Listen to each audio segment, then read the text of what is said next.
Dando sequência ao programa do nosso curso, hoje vamos falar sobre ecologia microbiana do solo.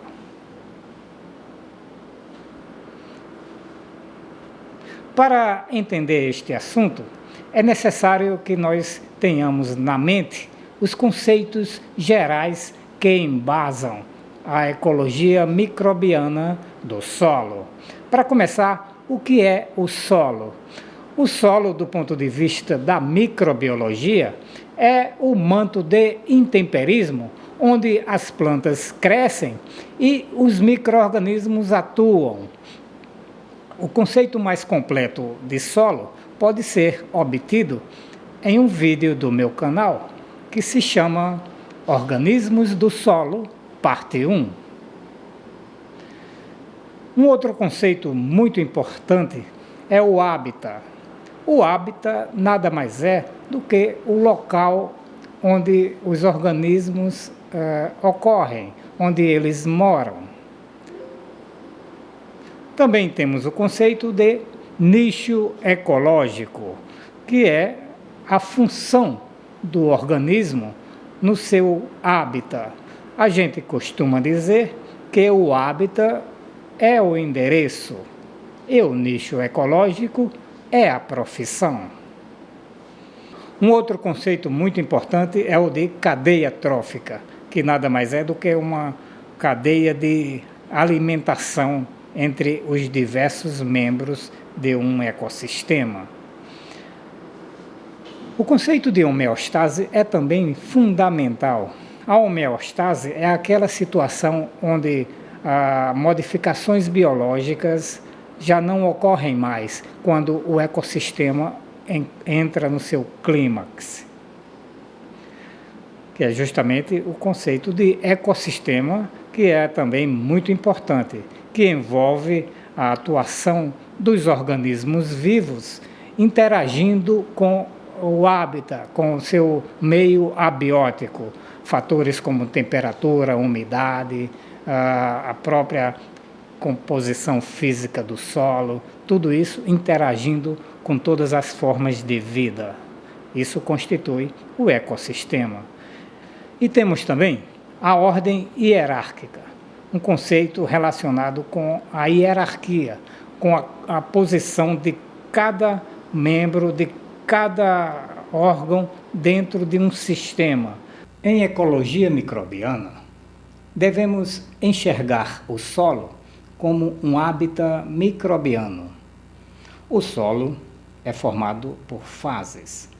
Na verdade, nós dizemos que o solo é um sistema trifásico, formado pelas fases sólida, líquida e gasosa.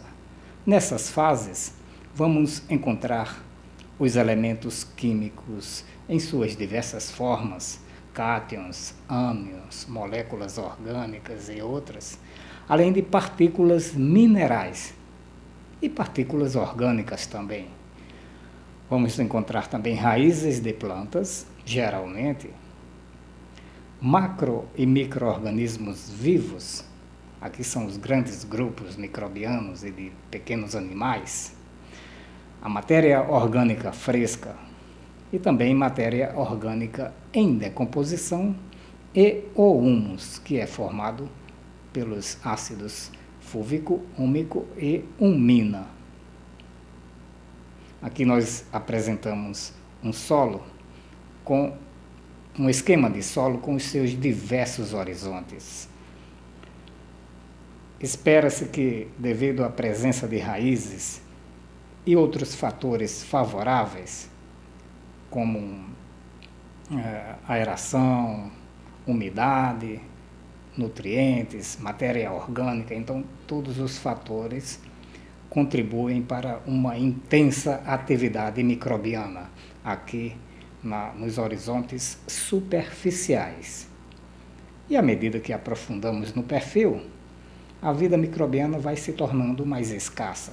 Por quê? Porque os fatores de crescimento e de atividade microbiana vão se tornando mais limitantes. Aqui, por exemplo, as raízes começam a ficar escassas. Aqui nos horizontes mais profundos, não tem assim alimentos, não tem nada que possa sustentar a vida microbiana. Então aqui também a vida microbiana é extremamente rara. Então aqui esse esquema para mostrar exatamente onde se espera que aconteçam os micro-organismos e seus processos. Então no solo vamos ter vida microbiana em profusão. Os micro-organismos, acredita-se que atuem em filmes de água. Na verdade, a água serve para, além de disponibilizar os nutrientes, é na água que os micro-organismos se movimentam, principalmente as bactérias com os seus flagelos. E no solo vamos encontrar inúmeros microhabitats. Neste esquema, nós mostramos os componentes minerais, orgânicos e microbianos em um filme de água microscópico. Então aqui é o filme de água envolvendo esta célula microbiana, que pode ser uma bactéria. Então a célula tem as cargas negativas, positivas na superfície, que atraem cátions e ânions, e assim eles são absorvidos. Esses cátions, como eu falei, eles devem estar dissolvidos aqui na água, nesses pequenos, delgados filmes de água.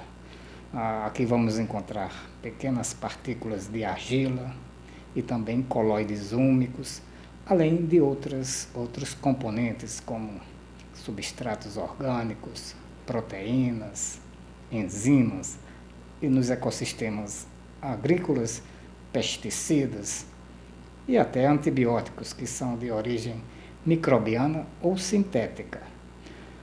Então, todos esses componentes formam um microhábitat que, na verdade, eles ocorrem aos milhões aqui no perfil do solo, principalmente na camada arável, onde vamos encontrar as melhores condições para a atividade microbiana. Então, o solo, na verdade, vai suportar a presença de raízes, micro-organismos em suas três fases, ou seja, esses componentes bióticos ficam em conjunto com as fases do solo, sólida, líquida e gasosa, vão dar origem aos microagregados ou agregados, que são as unidades da estrutura do solo, que permite, então, essa estrutura, a prática da agricultura. Nesse esquema, nós mostramos a localização de bactérias e fungos e outros micro-organismos em agregados do solo. Então aqui nós temos esses componentes abióticos, que são as partículas de solo, a água e o ar, em conjunto com os micro-organismos. Aqui essa grande partícula é uma partícula de areia fina, essa menor, essa intermediária de silt, e as partículas de argila, que tem tamanho médio de 2 micrômetros.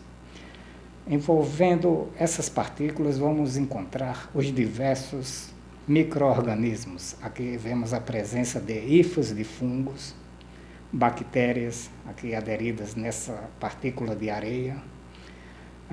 Nesses espaços porosos, vamos encontrar também muitos micro-organismos, bactérias, outras hifas fúngicas, actinomicetos, aqui a presença de um filme de água envolvendo essas partículas de silt, e, é claro, a presença de raízes, aqui as células epidérmicas com um pelo radicular.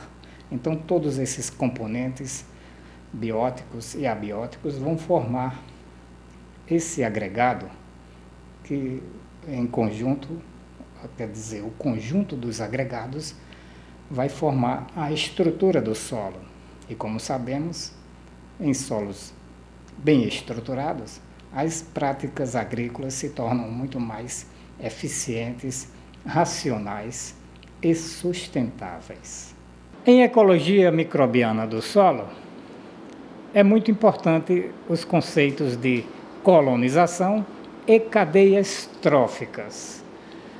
Então, quando temos as rochas, por exemplo, elas são o material de origem dos solos, ou seja, os solos são resultantes do intemperismo das rochas.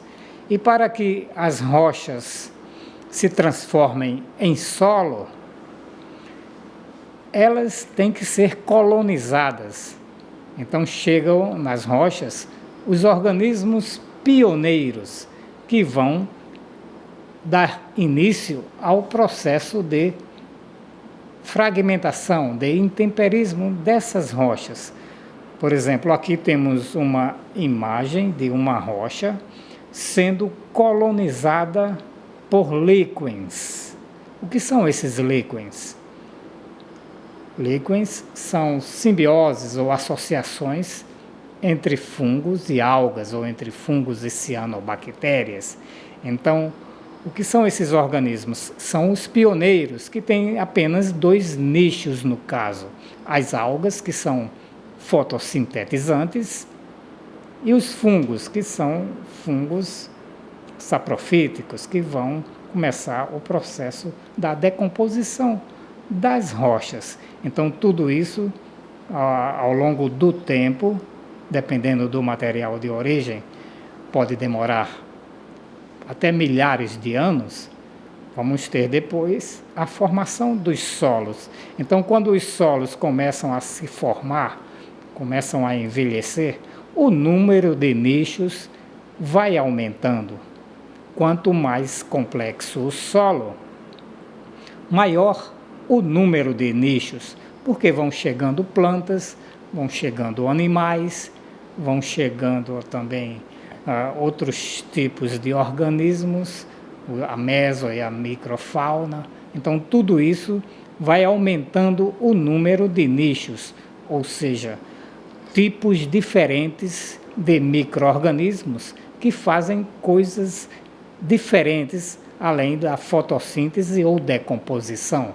Vão chegar, por exemplo, micro-organismos nitrificantes, amonificadores e outros grupos que vão promover as transformações necessárias para que os solos suportem a vida vegetal. A gente diz também que os micro-organismos vivem em inanição quando falta matéria orgânica. À medida que a matéria orgânica vai se formando, vai se estabelecendo no solo, então ocorre uma verdadeira explosão populacional, porque a matéria orgânica é a fonte de alimento de todos os organismos, basicamente os organismos heterotróficos, ocorrendo então uma verdadeira explosão da população devido à adição de matéria orgânica no solo. E aqui a gente tem um exemplo de uma cadeia trófica macro, onde vamos ter os produtores primários, os consumidores primários e secundários. Aqui temos as plantas superiores, que vão receber a luz solar e construir a sua biomassa, absorvendo os nutrientes minerais do solo. Mas para que aconteça tudo isso, é preciso que haja uma cadeia de interação, de alimentação entre os organismos do solo. Então, as plantas produzem os seus resíduos vegetais, que vão alimentar, primeiramente, aqui os pequenos animais, como nematóides, colêmbolas, ácaros, minhocas, que vão fazer as transformações iniciais dos resíduos orgânicos. Depois entram em ação os decompositores, que são fungos bactérias, actinomicetos, protozoários, que ao decomporem a matéria orgânica, vão então produzir os nutrientes minerais ou liberar os nutrientes da matéria orgânica, resultando, em última análise, na formação do humus.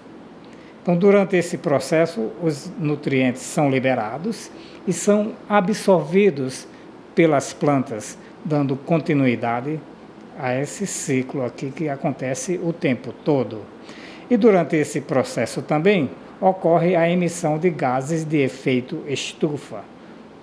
O principal deles é o CO2, que é resultante da respiração aeróbica de todos esses organismos heterotróficos.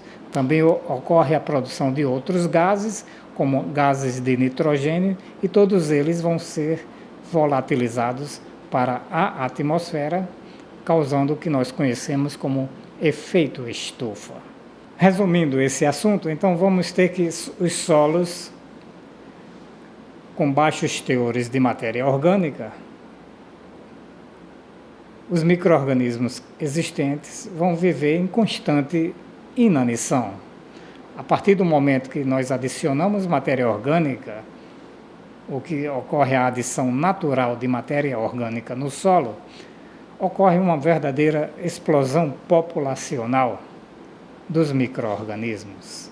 E quanto mais simples o hábitat, menor o número de nichos. Hábitats mais complexos vão ter, então, um maior número de nichos. E a própria atividade microbiana vai ampliar os nichos disponíveis. Então, os substratos recém-introduzidos vão ser colonizados ou utilizados pelos micro-organismos pioneiros, ocorrendo, então, inicialmente, uma intensa competição, sendo que o próprio ambiente vai selecionar os mais aptos. Então, vão sobreviver aqueles organismos que apresentarem uma maior habilidade competitiva. O que é isso? São características que tornam os organismos mais competitivos, mais agressivos do que outros. Que características são essas? Velocidade de crescimento, assimilação de nutrientes, ou seja, maior capacidade de assimilar nutrientes, ou tolerância a fatores bióticos e abióticos. Então, os organismos mais competitivos têm que reunir todas essas características. E nos solos agrícolas, nós vamos ter a presença de plantas melhoradas, com elementos da meso e da macrofauna, microhábitats muito mais complexos, havendo então uma maior diversidade de nichos, e práticas agrícolas constantes que vão afetar os nichos disponíveis, onde então novas condições são estabelecidas. E o conceito de homeostase, que é uma situação onde modificações de atividade biológica já não acontecem mais, ou seja, o solo vai estar em situação clímax. É o que nós chamamos de equilíbrio dinâmico, onde os processos estão acontecendo, mas em situação de equilíbrio, ocorrendo então uma alta recalcitrância biológica,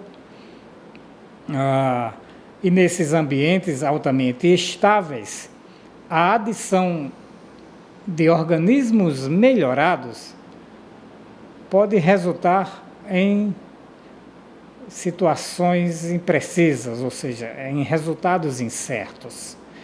Um exemplo foi a adição desses fertilizantes à base de micro-organismos, fosfobacterim, com bactérias solubilizadoras de fosfatos naturais, e Azotobacterim, com bactérias de vida livre fixadoras de nitrogênio, que foi uma prática utilizada na União Soviética no século passado, que resultou em fracasso. Por quê? Porque esses organismos foram lançados em solos com alta recalcitrância, em solos em situação de homeostase.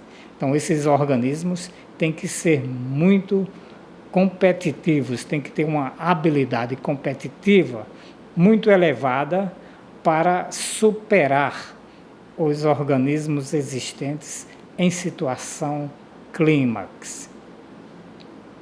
Também a adição de organismos antagonistas a fitopatógenos é uma prática também que tem que ser feita com muita segurança. Esses antagonistas têm que ser muito bem preparados para superar os fitopatógenos.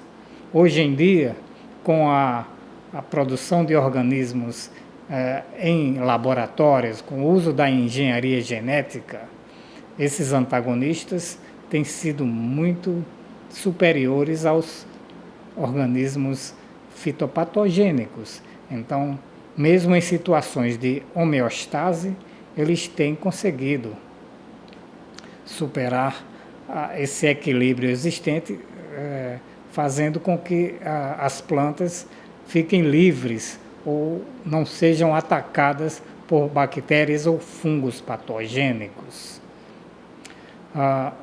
Também as modificações físico-químicas do solo podem fazer com que esses solos se transformem de condutivos em supressivos, ou seja, algumas práticas como adubação, calagem e outras práticas agronômicas podem favorecer os antagonistas e desfavorecer os fitopatogênicos. Também em situações de homeostase, temos alguns casos de sucesso na agricultura mundial. Hoje é muito comum o uso de rizobactérias produtoras do crescimento vegetal.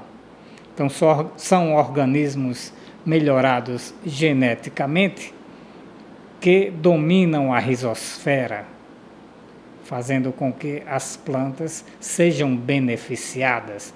Um exemplo assim muito evidente nos dias de hoje é o uso dessa bactéria, Gluconacetobacter diazotróficos, que é uma bactéria endofítica obrigatória que penetra no caule das plantas e lá elas fazem fixação do nitrogênio e produzem fatores de crescimento, como fito-hormônios.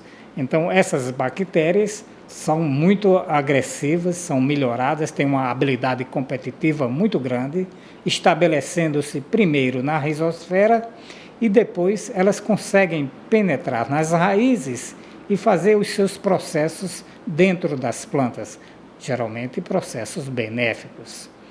Também nós temos o caso de sucesso da fixação biológica do nitrogênio em solos tropicais, onde organismos altamente habilidosos, resistentes e tolerantes são jogados no solo ou nas sementes para fixar o nitrogênio, como Rhizobium e Bradyrhizobium. Então, hoje existem centenas de estirpes dessas bactérias que têm habilidades competitivas muito grandes, superando os organismos nativos e culminando com situações como essas, uma alta colonização das raízes com milhares de bactérias aqui nos nódulos trabalhando no processo da fixação do nitrogênio, por exemplo, na planta de soja.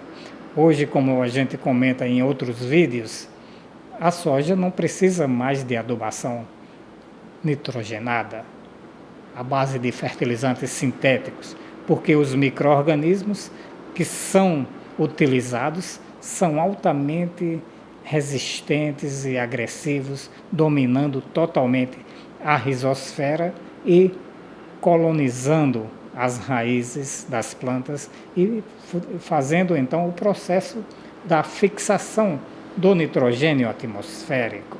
É muito importante também que nós façamos a classificação ecológica dos micro-organismos do solo. Então, do ponto de vista ecológico, as funções ou nichos é o principal aspecto, é o aspecto mais importante para classificar os micro-organismos. Por exemplo, em função do nicho ou dos nichos existentes, nós vamos ter, por exemplo, micro-organismos celulolíticos, que são micro-organismos que degradam a celulose, micro-organismos amilolíticos, aqueles especializados na degradação do amido, ou lignolíticos, que degradam a lignina, etc. Esses são uma classificação baseada no nicho, ou nas funções desses organismos. Se a gente for pegar ou considerar um grupo específico de organismos, também podemos classificá-los com relação às suas funções, ou do ponto de vista ecológico. Então, as bactérias, como podem ser as bactérias do solo? Como elas podem ser classificadas considerando a ecologia ou os nichos que elas desempenham no solo? Aqui nós temos alguns tipos, talvez as mais importantes, mas existem muitas outras. Então, vamos ter, por exemplo, bactérias amonificadoras, que são aquelas bactérias que transformam o nitrogênio orgânico em amônio. Bactérias nitrificadoras ou nitrificantes já é um outro nicho, é um outro tipo de bactérias que atuam em cima do amônio, transformando esse cátion em nitrito e depois em nitrato.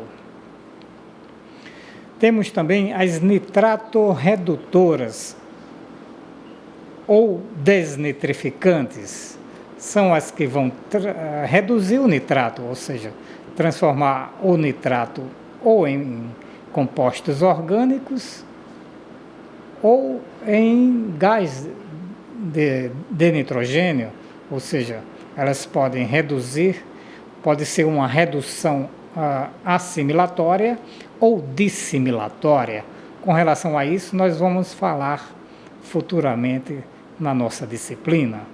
Também temos bactérias sulforredutoras, são aquelas que vão reduzir o sulfato. Bactérias diazotróficas, são todas as bactérias que fixam o nitrogênio atmosférico. Bactérias celulolíticas, lignolíticas, amilolíticas, etc. Então, esses são possíveis nichos de bactérias do solo, ou seja, uma classificação das bactérias com base no seu nicho ecológico. Aqui temos uma imagem mostrando, por exemplo, bactérias nitrificantes do solo.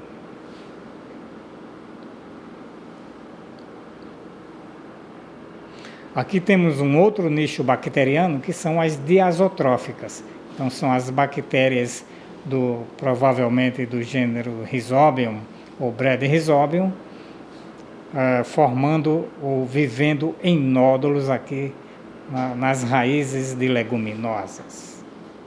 Com relação aos fungos, podemos ter a seguinte classificação, de acordo com Garré, 1976. Então, eles podem ser os fungos habitantes de raízes.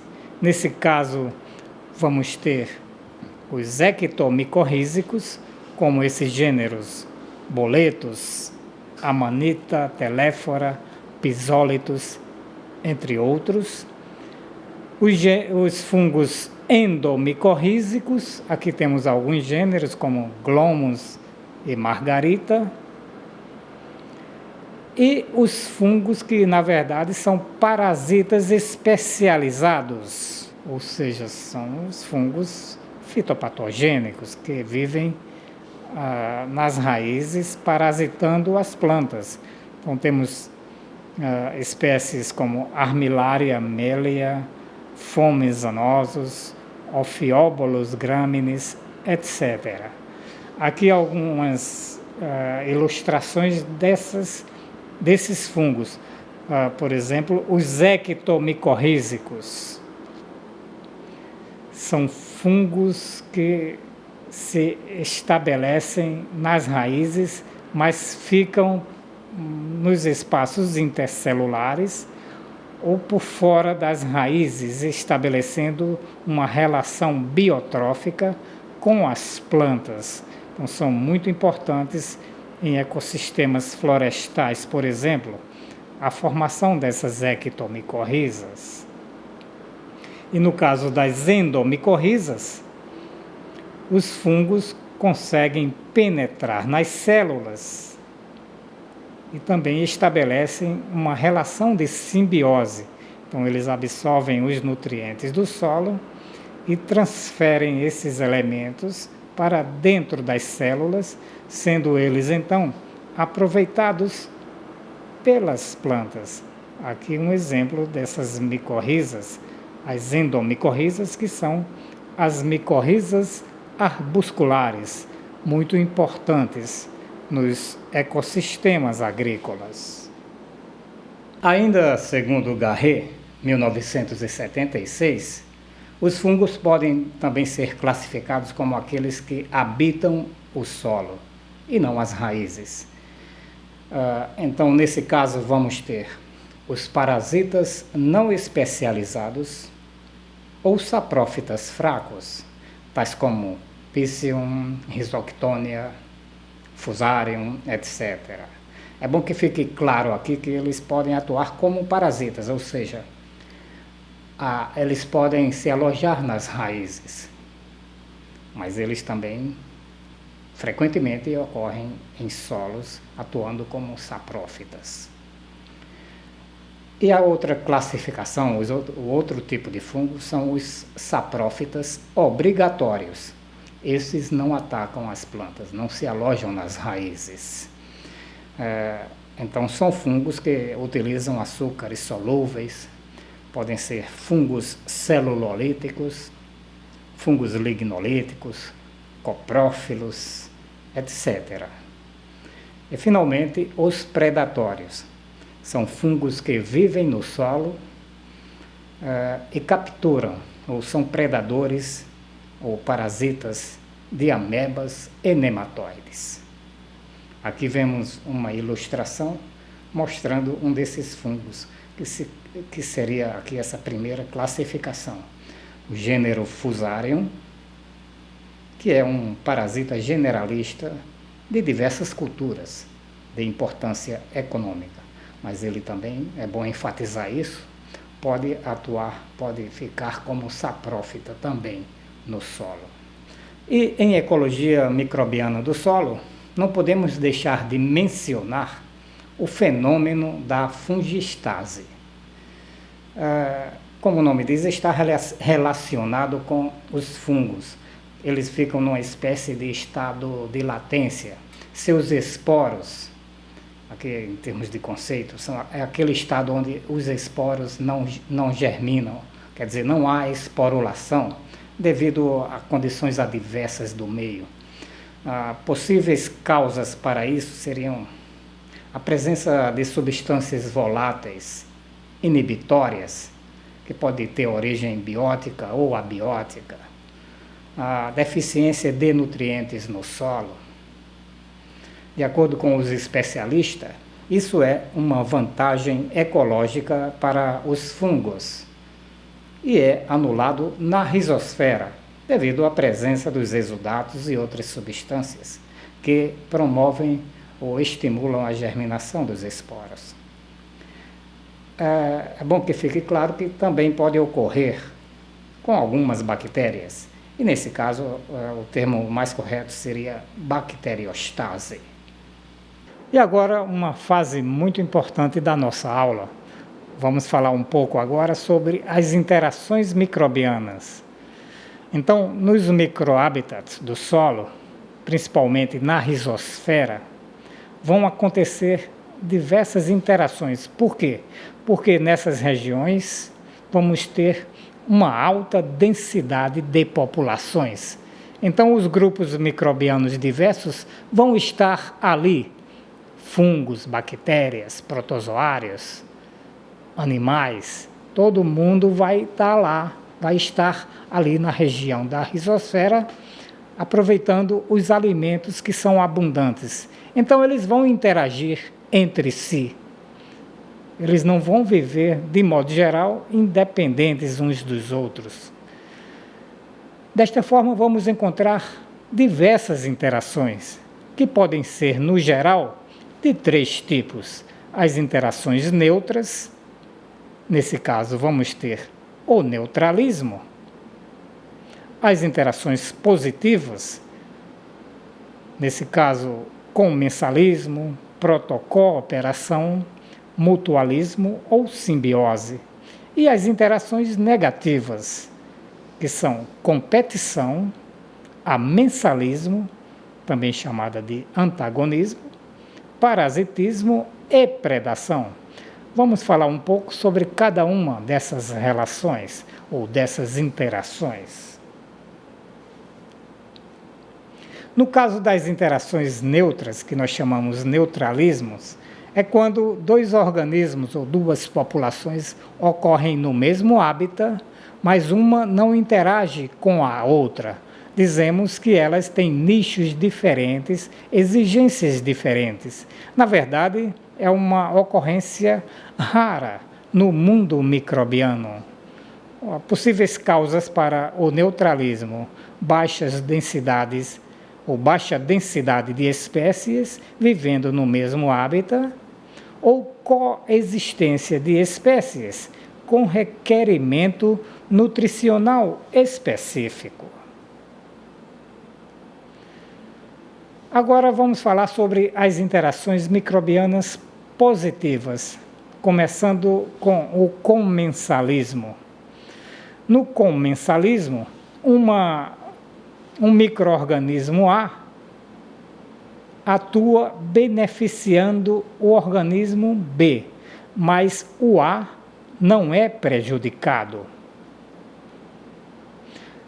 Exemplo, certas espécies de A precisam de substratos que são sintetizados por outras espécies do tipo B, como, por exemplo, fatores de crescimento.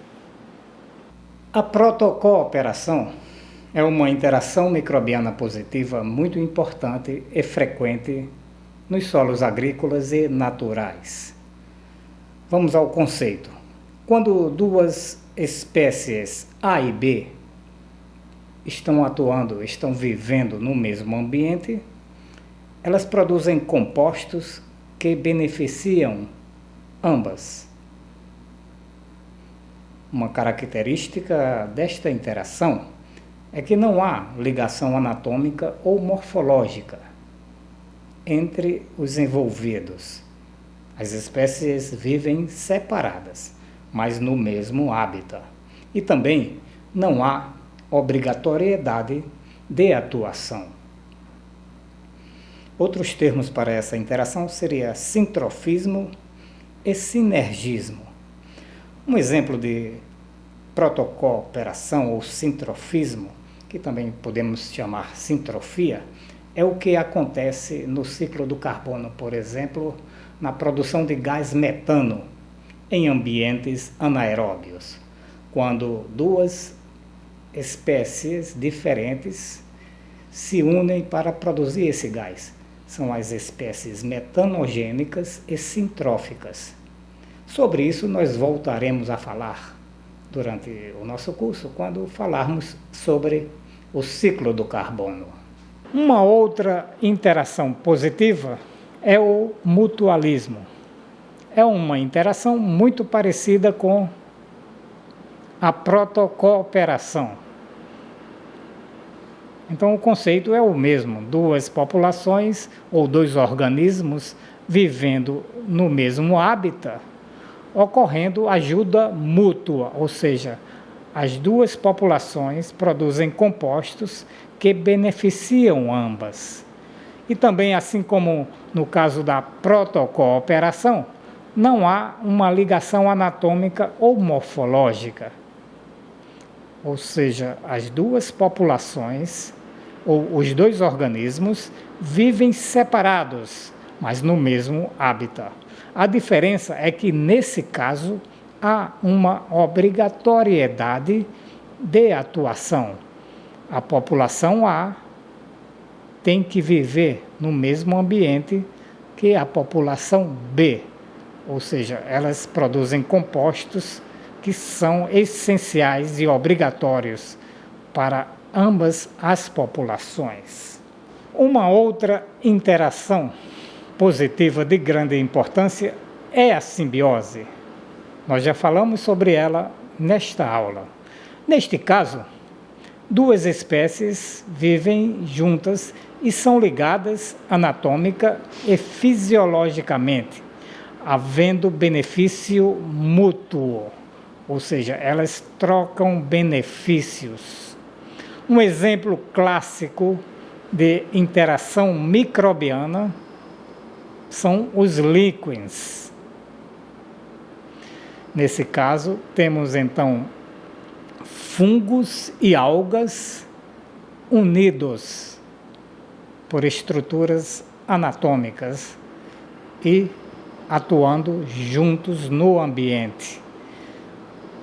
No caso, os fungos protegem as algas com suas hifas e também fornecem nutrientes a esses organismos, enquanto as algas, fazendo fotossíntese, fornecem os açúcares para os fungos. Então, eles interagem e os dois se ajudam.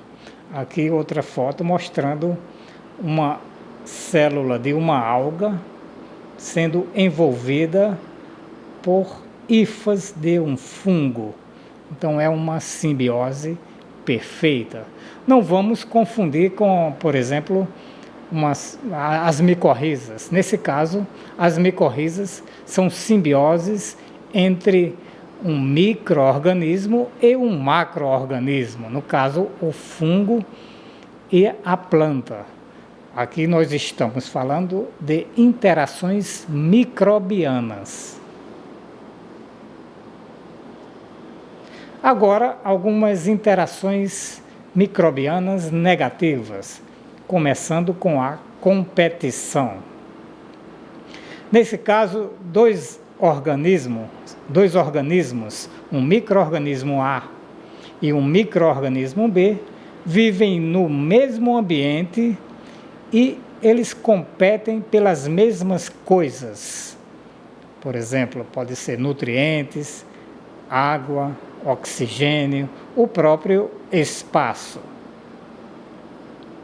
Então, vai prevalecer, como eu já comentei também nessa aula, o micro-organismo que apresentar maior habilidade genética para aproveitar esses recursos. Então é uma situação também muito comum no solo, porque em muitas situações o solo pode ser desprovido desses recursos. Por exemplo, os solos tropicais são muito pobres em nutrientes. Então, nesse caso, vai haver uma intensa competição entre os organismos para aproveitar esses recursos. O amensalismo é uma das principais interações microbianas negativas que ocorre com muita frequência nos solos. Ela também é conhecida como antagonismo. Como conceito, poderíamos dizer que é uma relação ou uma interação microbiana onde dois organismos ou duas espécies vivem no mesmo hábitat e uma não ajuda a outra. As duas atuam de forma contrária, antagônica. Ou seja, a espécie A é prejudicada pela espécie B. de forma que B não é afetada.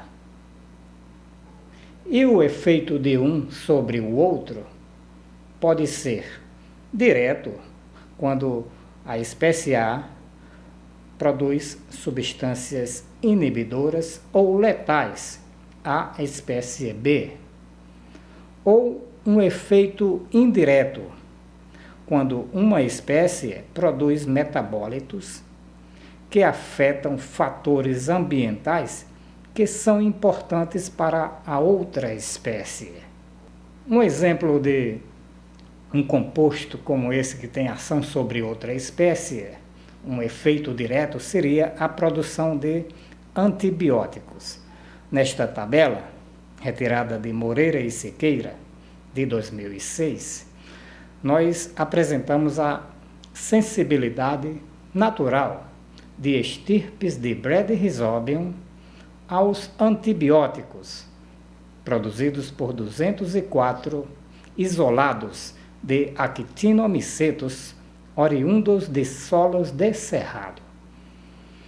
Em outras palavras, os actinomicetos produzem antibióticos que são letais ou prejudicam esse gênero de bactéria.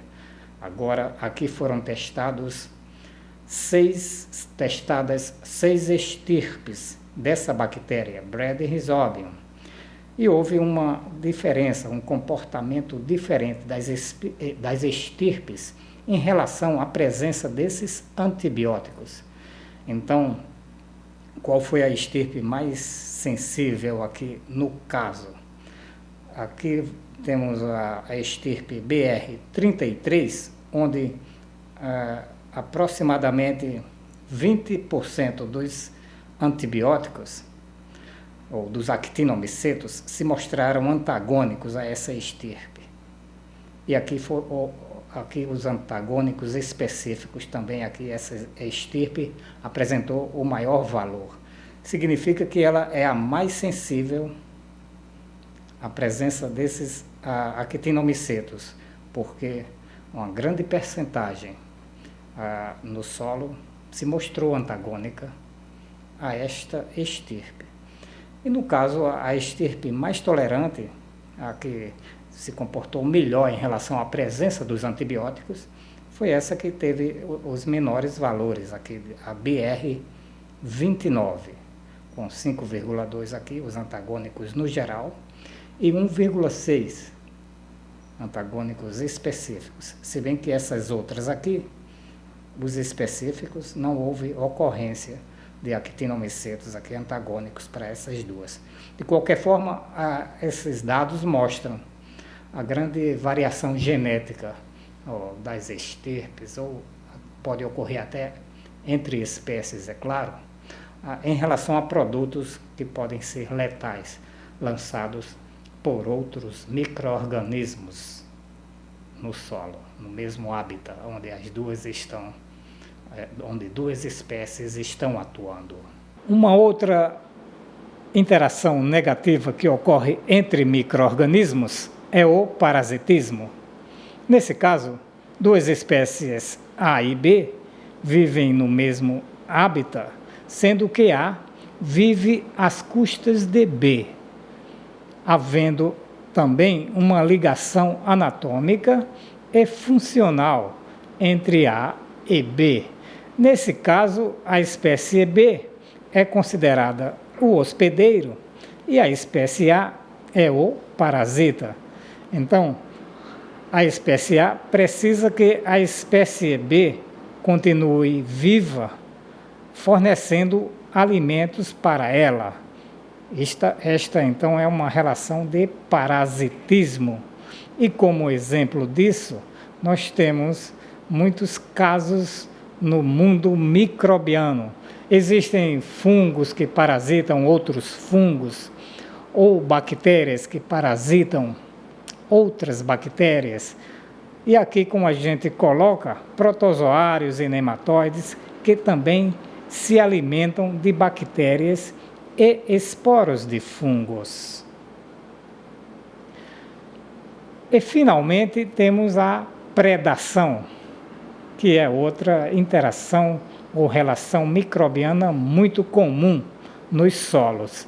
Nesse caso, dois organismos vivem no mesmo hábitat, sendo que um é inimigo natural do outro. E os dois, ou seja, A e B, vivem separados, sendo que A é o predador e o B é a presa. É uma relação muito parecida com a predação no mundo macro, sendo também muito comum nos reinos Fungi e Monera. Aqui uma fotografia clássica onde esse fungo chamado Arthrobotrys oligóspora, com suas hifas modificadas, aprisiona um fitonematóide. Então aqui nós vemos as hifas dos fungos, ou aí as hifas do fungo estrangulando aqui esse nematóide. Isto é uma relação de predação. E com esse slide nós encerramos nossa aula. Eu espero que o conteúdo aqui apresentado seja útil para vocês. Obrigado por assistirem até aqui. Vejo vocês então na próxima aula. Tchau!